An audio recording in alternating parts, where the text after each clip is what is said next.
clapping mood, I think one thing that we don't do enough is celebrate Jim. Well, and here's the thing, right? So we've been, Dad used to drag me to seminars before I went willingly. So we've been going to different seminars just like this one for 20 some odd years. Dad, I think, went to his first one in 1978. Is that right, Dad? Yeah, 1978, Jack Miller and John Schaub. And this is one of our favorite, if not our favorite, event. And it's not just about the good information, which there's a great deal of, but it's the people that it attracts, right? And that all comes back to Jim and his attitude and how he leads and how he makes relationships and being such a giver, right? If there was ever a go-giver, you're at the top of my list. So I really appreciate that. I love these events. I really needed this event this year. Anybody ever just find themselves in a little bit of a funk? Right? We got a few honest people in here. So I came to realize a few weeks ago that I think for a lot of last year I was in one of those funks. I didn't know it. Didn't realize it, right? I didn't know I was in a cocoon until I started breaking out of the cocoon. And I'm going to tell you guys a story in a minute as it pertains to motivated sellers, but I'm going to explain why. And thanks to Chuck last night, he ruined my presentation I had planned. And I went back and I said, you know what? I really need to share the reason why I'm so passionate about motivated sellers, way beyond the obvious stuff of, hey, this the lifeline of our deals, right? That's the whole business that's built around motivated sellers. Those are obvious things. I'm going to give you some less obvious things that make me very, very motivated to go find motivated sellers. So before we get started, oh yeah, I forgot I got a clicker. Y'all are fancy in Richmond. All right, so go ahead and scan this. If you can't see it in the back, I've got some flyers back there with the QR code on it. There's a lot of information, so some of the text is going to be small. You can either just follow along with me. Oh, yeah. Me. You can follow along with me if you want to read it as we go, or you can just have it for later to go back and review it. What it's going to do is take you to a view only of the Google Slides version of this. So while everybody gets a chance to scan that, did you get it? And if not, like I said, there is some flyers back there where you can scan it on a piece of paper. All right, so I want to tell you a little story. And this is when, like, last year I feel like I was in a little funk and I didn't realize it. I want to tell you about when I was in the biggest funk of my entire life. And it's all relevant. Just bear with me for just a second. I'm going to take you around the world to get across the street, but it'll be worth the trip. So I was born into this, right? A lot of people, right? Raise your hand if it's your first time deal maker. Oh, this is great. So I had the good fortune of being born into these seminars and into the circles that we all like, oh, I want to go sit with these folks at the dinner table so I can just hear their conversation. I was fortunate enough to be born into that. And for a really long time, I crushed it. I mean, it was like life was giving me, I wouldn't even call it slow softballs. I would say that life put it on a tee. And I just walked around and, oh, there's a home run, right? And it was like the Midas touch. Everything just turned to gold. And life's pretty easy when things go like that. And then, apparently, I saved up all my failures for one spectacular year. And I went from married, 2 step babies, successful entrepreneur, successful real estate investor, to 2 foreclosures. That was the stuff that I couldn't get rid of fast enough. Credit went from 800 to, I think it hit negative numbers at one point. Watched them drag my car away and just got knocked down in 12 months. And when I say I lost everything, right, if you've never lost it, you think that losing everything is material. And it turns out when you really do lose everything, the material part's a really small factor, right? What I lost was my whole identity.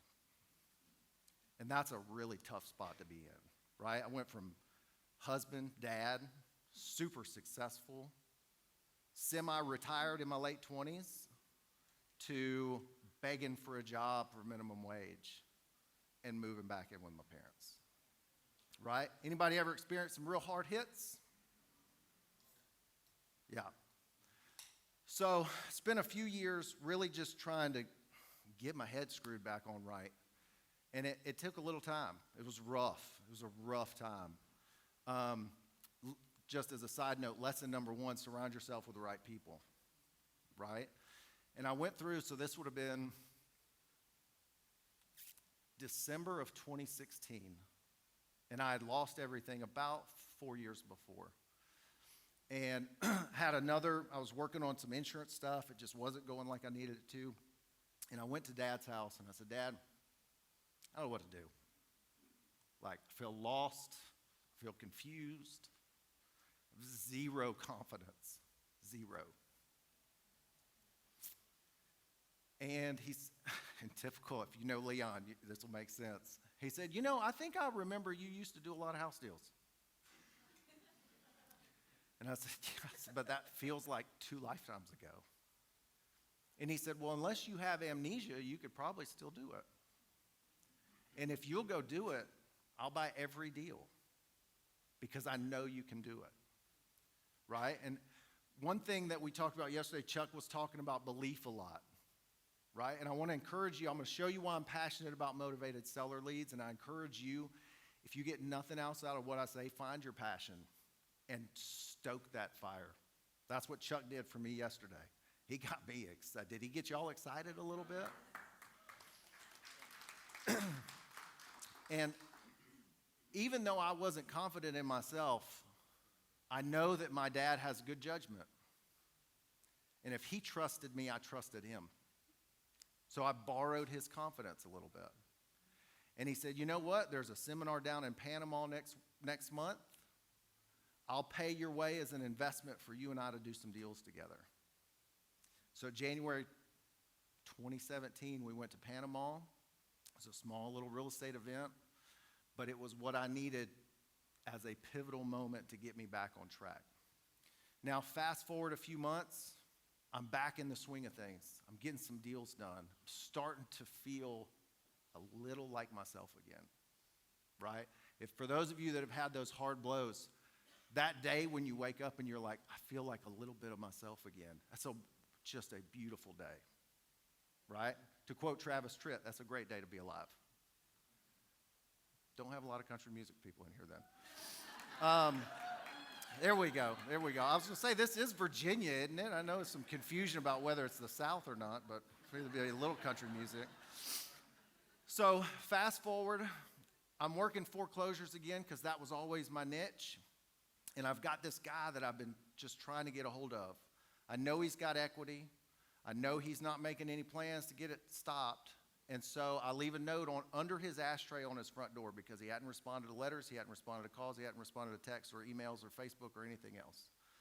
So I can tell there's fresh cigarette butts. I leave a note under his ashtray. He texts me at 10 o'clock on a Tuesday night. He's losing his house 11 a.m. on Thursday. We wrapped up a bankruptcy. We negotiated a HOA lien. We had him take a 6.5-hour trip with a deed that we prepared to have his ex-wife sign so he had full control and could sell it to us. We paid off the first mortgage and the second mortgage all in 36 hours. And when I got in the car, so we got done, right? We paid it off at the local bank, get in the car, the seller's talking to us in the bank parking lot. He gives me a hug, he gives my investor a hug. And I'm like, man, what a great feeling. And about halfway on my 30-minute drive home, I started remembering that I had a lot of problems, right? And it made me really curious because I said, well, if I remember them, then I must have forgot them. And I said, well, what made me forget that I had problems?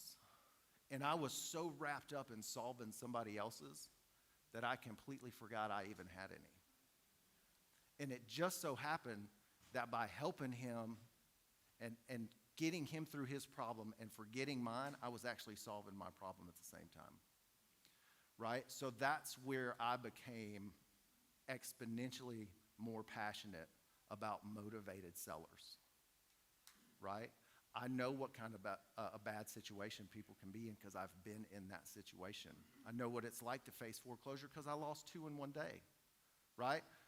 I love telling people that. I go knock on a foreclosure door. I'm like, look, you're losing 1. I lost twice that many in one day. I know what you're going through and I can help. But I did it my own selfish reasons. I needed a reason to forget that I had problems, and I needed a method to solve my own. And so I dove straight in to figuring out how I could find the most horrible situations and go help them out of it. Okay? So that's my passion. That's why I love motivated sellers. So let's dive in a little bit.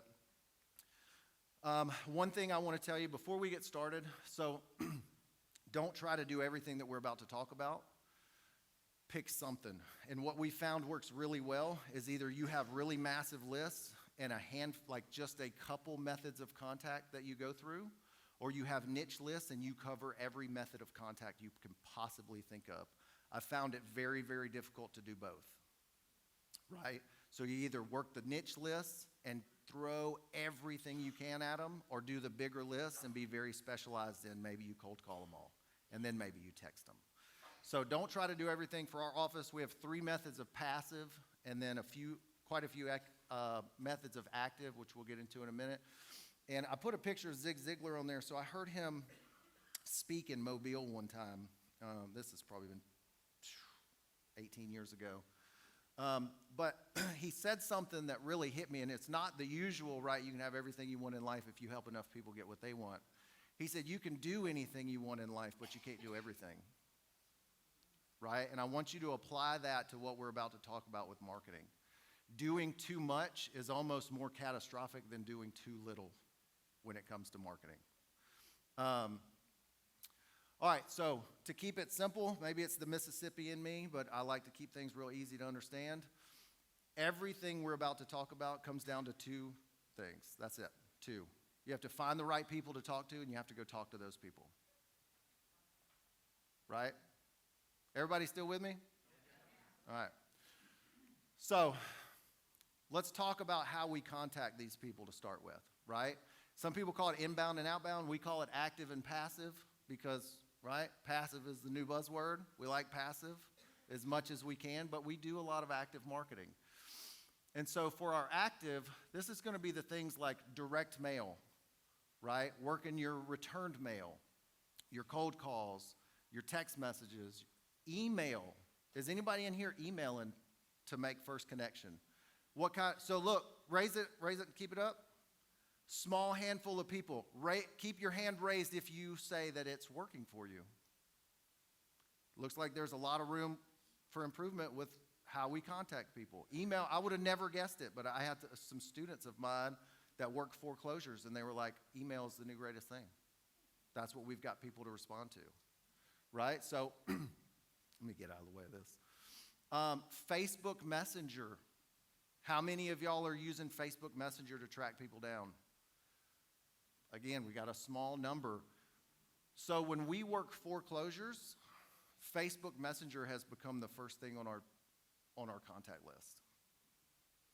Right? It's pretty easy to tell if you've got the right person or not. A lot of times they'll have a picture of them in front of their house, right? Like we were looking at one the other day trying to figure out if we had the right person. We're pulling up the pictures. There's a picture of the house with them starting first day of kids' school, and so we knew we had the right person. Guess what else it tells you on Facebook most of the time? Where they work and who their relatives are, right? Don't be scared to hit up relatives. We do that all the time. We door knock. We cloverleaf around a house and go talk to the neighbors, right? How many of y'all do that? I know Bill Cook talks about door knocking a lot. That was what Jack Miller used to call farming. Oh, there you are. But a lot of door knocking, right? And when you find those houses you're looking for, like when we go knock a foreclosure, I'm going to hit every neighbor.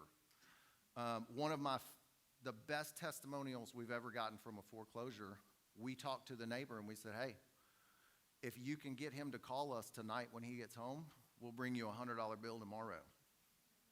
And she said, well, you stay by your phone because I promise you he's fixing to call. True story. And it was one of the best testimonials we've ever gotten. So neighbors are a really good one.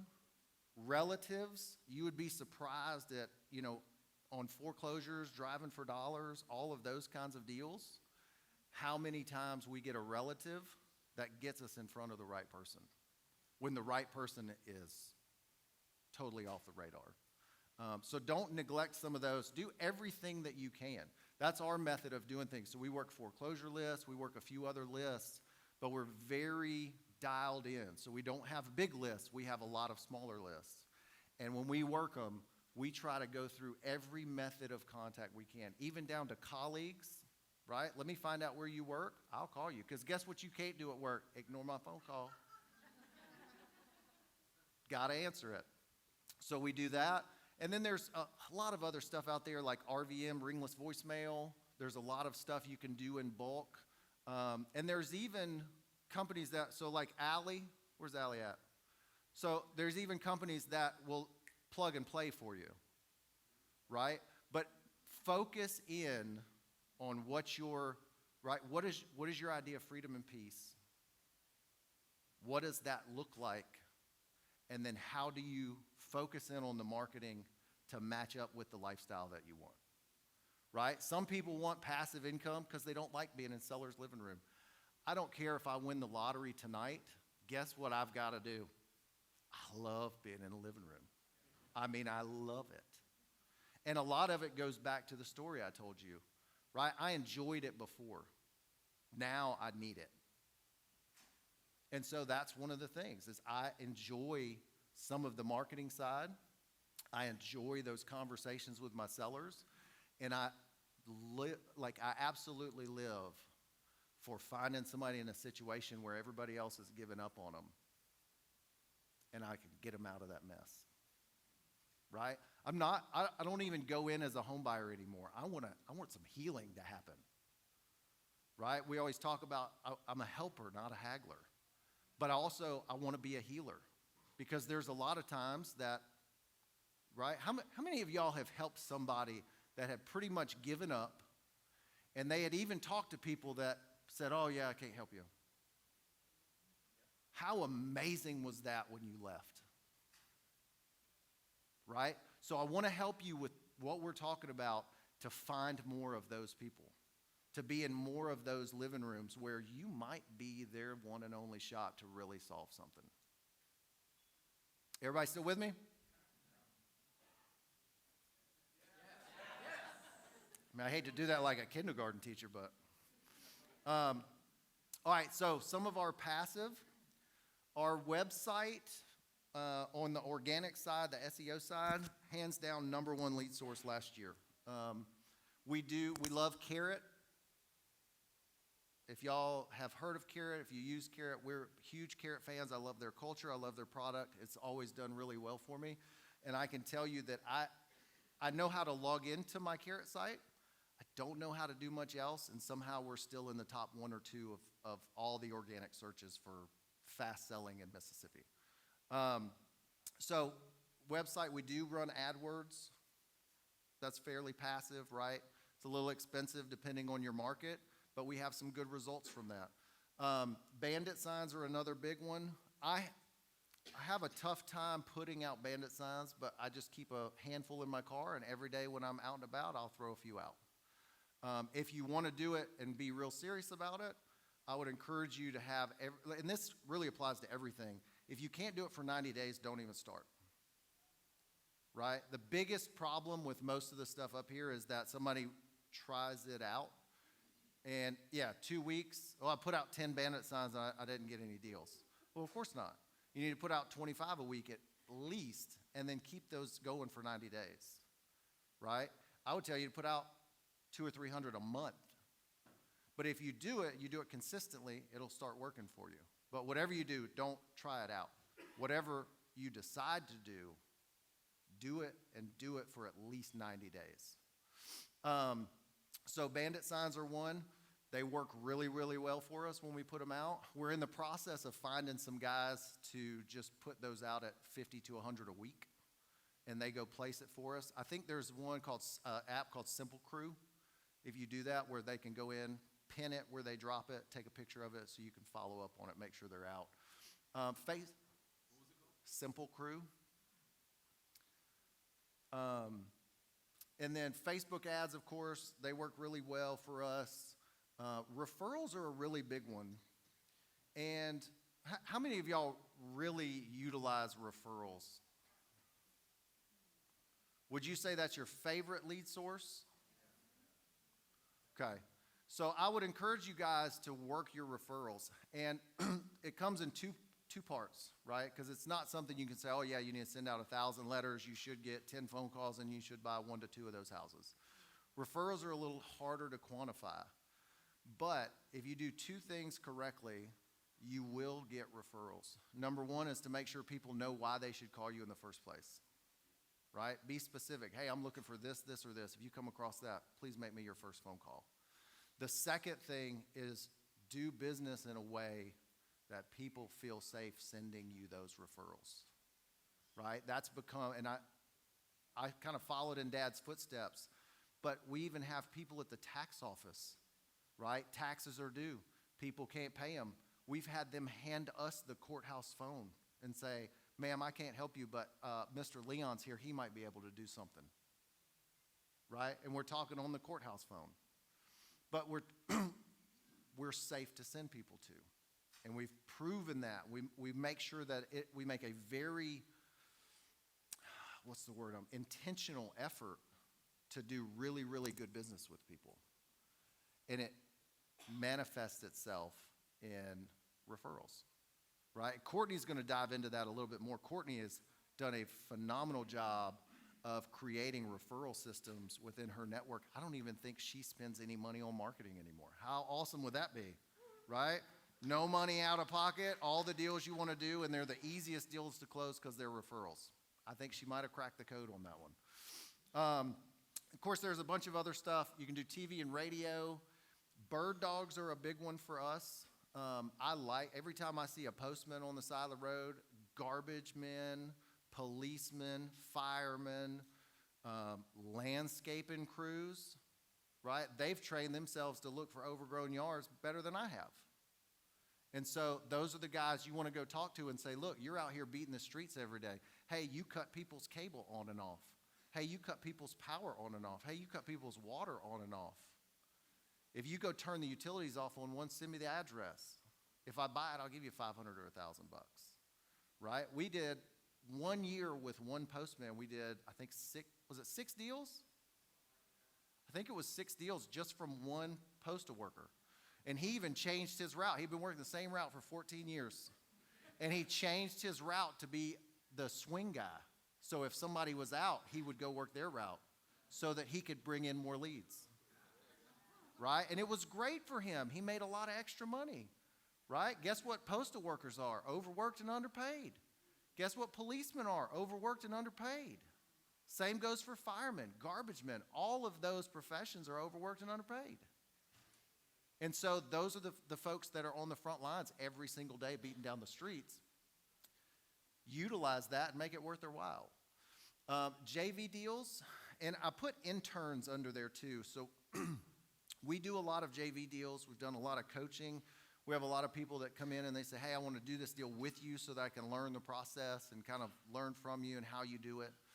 And those are a really good source of deals. But the part that I love the coaching aspect. And so what we've kind of done is created, you okay? I was going to say, Dad does know the Heimlich, just for the record.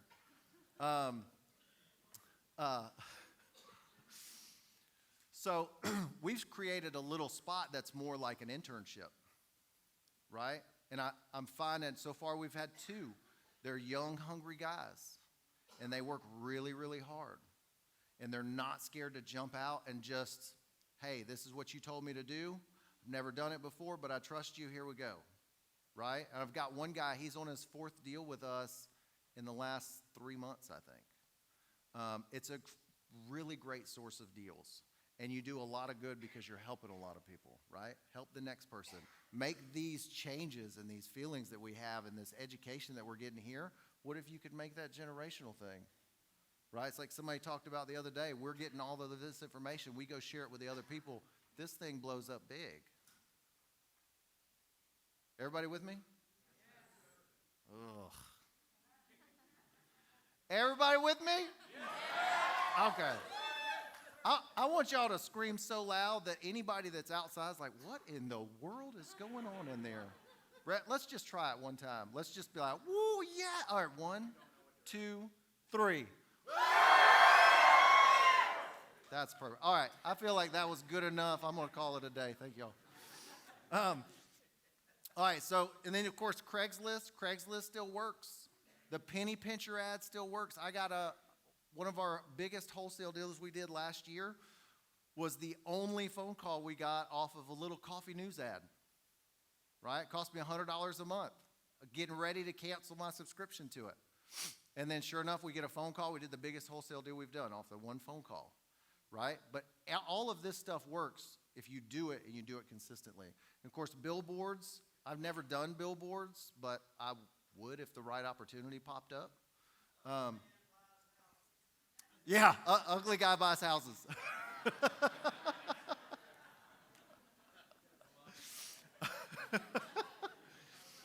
So now, right, the two things we talked about in the beginning, you got to find the right people to talk to, and you've got to go talk to those people. So we've gone over kind of how to get the initiation of that, like, initial contact, right? Now I want to cover different key indicators that somebody might be very motivated. And most of these you're going to be familiar with, some you may not, and then there's a few in here I just want you to start thinking outside the box because, right, the real answer is everybody wants to know where the motivated sellers are. Raise your hand if you are or have been a motivated seller. They're everywhere, right? Motivated sellers are in this room.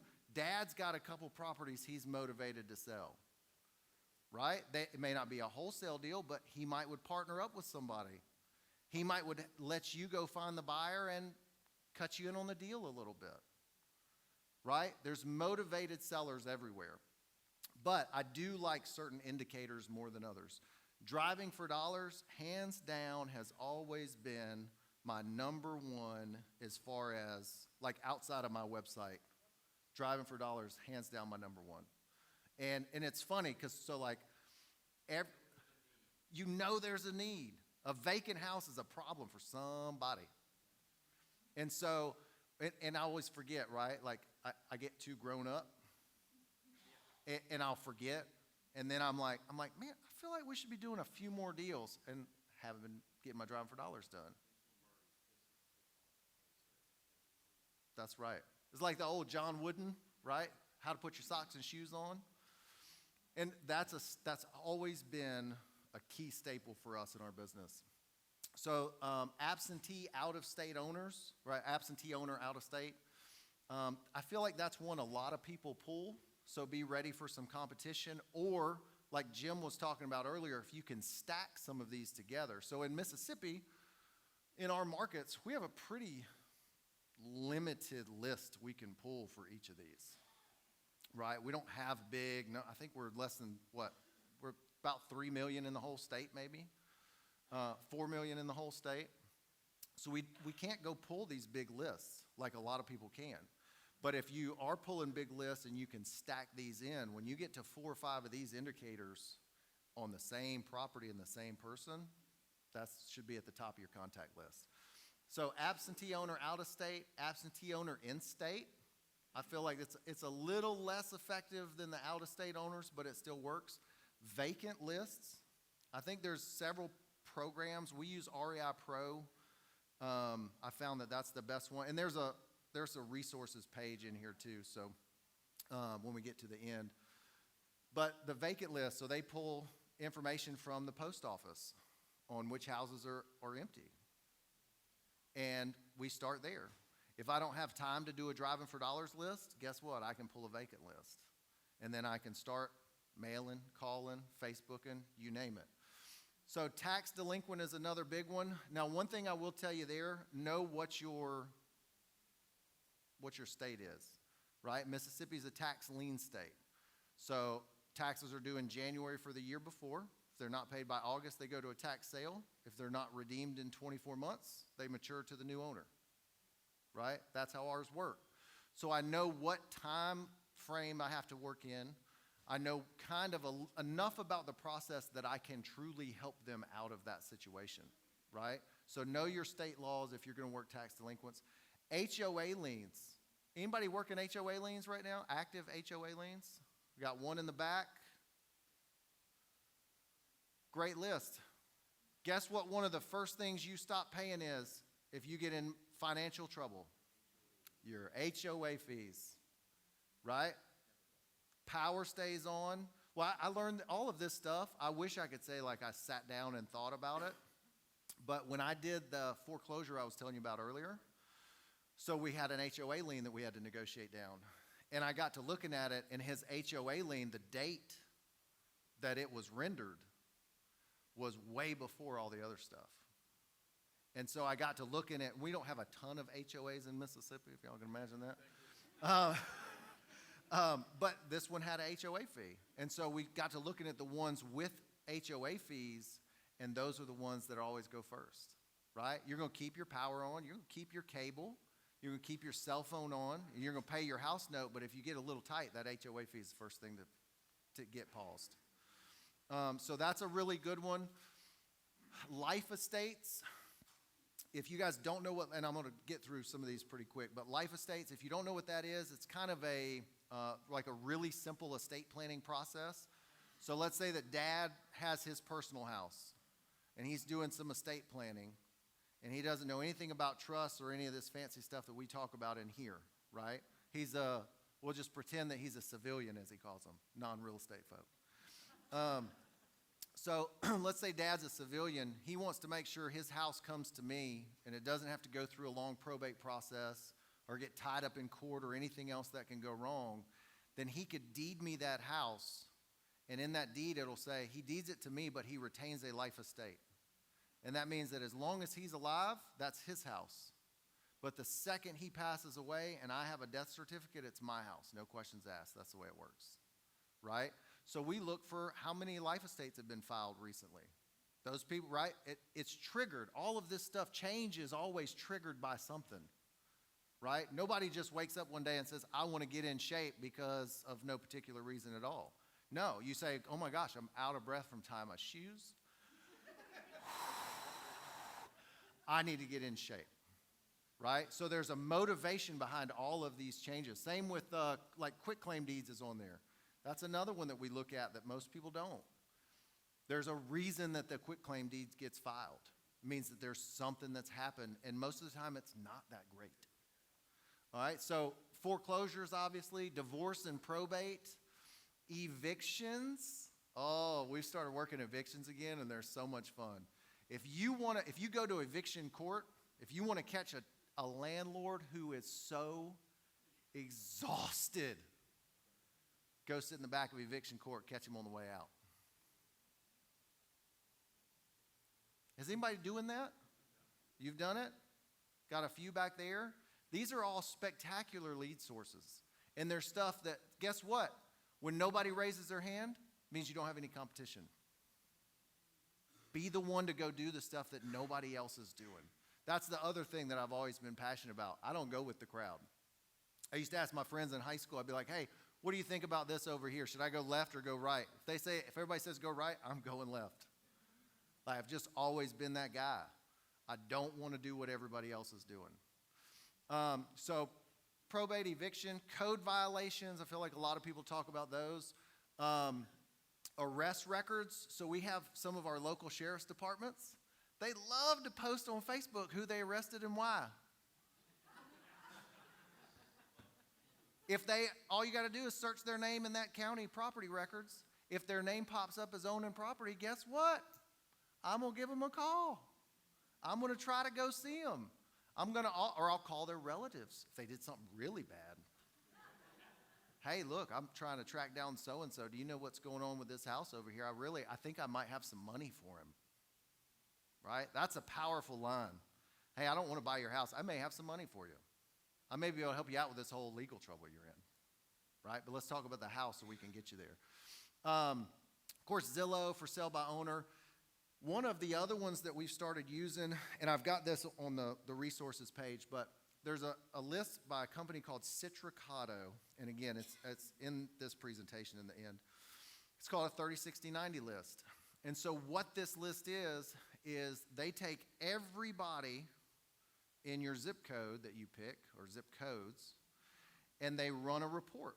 It's like a real soft credit report, right? Because you guys ever had your credit go up real fast? You get a bunch of great credit card offers. And then if it drops real fast, you get a bunch of not so great credit card offers. But those changes are those triggers. And so the 30, 60, 90 is going to pull everybody in your zip code that is either 30, 60, or 90 days delinquent on something, right? Could be a credit card, could be a house note, could be a car note, could be any personal loan, any number of things, but they're either 30, 60, or 90 days delinquent on something. And then they match that with the property records in your zip code. And so now you have a list of homeowners who are either 30, 60, or 90 days delinquent on something, right? That's like the pre-foreclosure. All right, so another one, this is just to kind of get your brain working. What would make you sell a house? Think about that. Make a list. Why do the people you know sell a house? One of them that I love to do is 70-plus years old with a 2-story house. I'm 40 years old. Guess what I hate? Stairs. Hate them. Don't want them in my house. Every time I walk down a set of steps, I'm like, this is going to be the time. This is going to be the one. I'm not going to make it. Tell Katie I love her. This is going to be the one. Right? 70-plus years old, I'm not living in a house with stairs unless there's an elevator or somebody to pick me up and carry me. Right? It's not going to work. So there's a lot of people like that. Dig in, find out what makes people interested, what triggers the want and the need to sell, and start tracking those people down. Again, don't try to do all of this. Pick a few things and do them really, really, really, really well. Marketing is not a place that you want to be a jack of all trades and a master of none. You want to be a master of a couple and be better than anybody else in your market with those couple of channels. If you can't commit to anything, you will get distracted by everything, and I think that applies to this whole motivated sellers marketing key indicators list, right? Less is definitely more. We're real quick on time. I'm going to encourage you guys just to look at this later, but I'm sure you've seen it. It's worth going back to, and I'll tell you a quick little story about even when you think you know something because you've done it so many times. I got to Richmond yesterday, flew into the airport, landed a few minutes early, super stoked. Lyft shows up, I'm on my way. I get to the hotel, I check in, put my bags upstairs, I walk down. I said, well, I'm gonna get a little something to eat. We'll get it to go.